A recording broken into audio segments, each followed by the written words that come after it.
पूर्व मंत्री कमल पटेल सांसद प्रतिनिधि बन गए हैं। 5 बार के विधायक हैं, मंत्री रहे हैं पिछली सरकार में। इस बार चूंकि चुनाव हार गए थे और अब सांसद प्रतिनिधि उनको बनाया गया है। किसका बनाया गया है? केंद्रीय मंत्री दुर्गा दास उइके के सांसद प्रतिनिधि बने हैं कमल पटेल। पिछली सरकार में कृषि मंत्री थे कमल पटेल। हरदा विधानसभा से कमल पटेल की विधानसभा चुनाव में हार भी हुई थी। तो अब कमल पटेल कौन है, इनको हम आपके बारे में बता रहे हैं। बीजेपी के वरिष्ठ नेता हैं, 5 बार जीते हैं, विधानसभा पहुंचे हैं, लेकिन 2023 के विधानसभा चुनाव में हार गए थे। मंत्री भी रहे हैं और अब सांसद प्रतिनिधि बने हैं। दीपक द्विवेदी हमारे साथ जुड़ रहे हैं जरा जानकारी के लिए।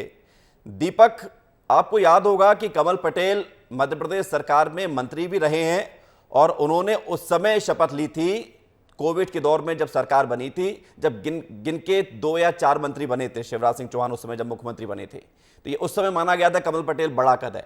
लेकिन अब सांसद प्रतिनिधि, तो इसे क्या प्रमोशन समझें या ये कहा जाए कि कमल पटेल को एडजस्ट किया गया है? क्या समझें इसको? यदि हम बात करें विपक्ष की ओर से, तो उनका तो यही कहना है कि एडजस्ट किया जा रहा है कमल पटेल को। जितने बड़े नेता हैं उन्हें किसी बोर्ड का चेयरमैन बना देना था, पर उन्हें ऐसा पद दिया गया है जो पार्षद से भी छोटा या सरपंच से भी छोटा पद उसे बताया गया है, क्योंकि संवैधानिक नहीं है सांसद प्रतिनिधि। हालांकि वह पहले भी रह चुके हैं, पर जब वापस यह पद उन्हें दिया है तो पूर्व मंत्री होने के बाद उन्हें पद दिया जा रहा है। तो कहीं ना कहीं विपक्ष का कहना है कि जब कमल पटेल, दीपक रोक रहा हूं मैं आपको, आप जो जानकारी दे रहे हैं इसका जवाब राजपाल सिसोदिया हमारे साथ जुड़ गए, बीजेपी प्रवक्ता है। राजपाल साहब, स्वागत है आपका विस्तार न्यूज में। सवाल यह है कि कमल पटेल जी को सांसद प्रतिनिधि बनाया गया है। अब अंदर खाने खबरें ये आ रही हैं कि मंत्री थे, अब सांसद प्रतिनिधि। इसको किस तरह से देखें? ये प्रमोशन है या डिमोशन है? देखिए, व्यक्ति को काम और काम से उस व्यक्ति का मूल्यांकन, ये भारतीय जनता पार्टी की कार्य पद्धति जी। तो प्रतिनिधि या पद वो छोटा हो सकता, पर कमल पटेल एक व्यक्तित्व है जो अपने आप में हरदा क्षेत्र के विकास को समर्पित है।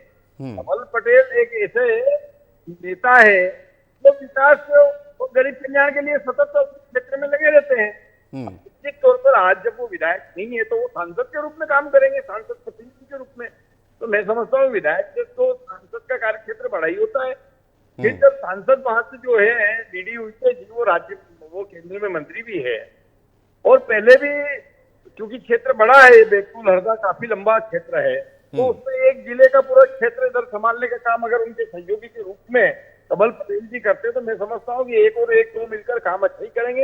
नहीं, काम तो अच्छा करेंगे, इसमें किसी को शक नहीं है राजपाल साहब। और राजपाल साहब, आप तो बहुत खुल के बात करते हैं, मैं लगातार आपसे संपर्क में रहा हूं, कई बार डिबेट्स में हिस्सा भी लिया है, लेकिन आप ये बखूबी समझते हैं कि मैं क्या पूछना चाहता हूं और इस समय मौजूदा स्थिति में सवाल क्या है। तो इसको क्या हम ये माने कि अनुशासन है, तो कमल पटेल को जो पद मिला उसको वो ग्रहण कर रहे हैं, या फिर एक जिम्मेदारी बहुत बड़ी है जो अभी छोटी दिख रही है? व्यवस्था है सर, और व्यवस्था के तहत जो काम जिसको मिलता है उस काम को वो कार्यकर्ता करता है। हमारे यहाँ कार्यकर्ता के लिए काम है और काम के लिए कार्यकर्ता है। कोई काम छोटा नहीं है, कोई काम बड़ा नहीं है। प्रधानमंत्री भी देश के विकास का काम करते हैं और सरपंच भी ग्राम विकास का काम करते हैं। हमारे यहाँ कार्यकर्ताओं को सरपंच भी लड़ाया जाता है, हमारे यहाँ कार्यकर्ताओं को प्रधानमंत्री भी बनाया जाता है। सोनिया गांधी और राहुल गांधी की कोख से सोनिया गांधी जी और राजीव जी के घर में पैदा हुए लोग विचार करें, इस बात का चिंतन करें। कांग्रेस के लोग जो उनको छोटा बड़ा पद रहता है, हमारे तो कार्यकर्ता भाव से हम काम करते हैं। किसान के पुत्र है कमल पटेल जी, कार्यकर्ता भाव से भारतीय जनता पार्टी में काम कर रहे हैं। जो मिला वो सही, ठीक है, जो मिला वो सही, आपने बात कह दी। बहुत बहुत शुक्रिया आपका राजपाल जी हमारे साथ जुड़ने के लिए।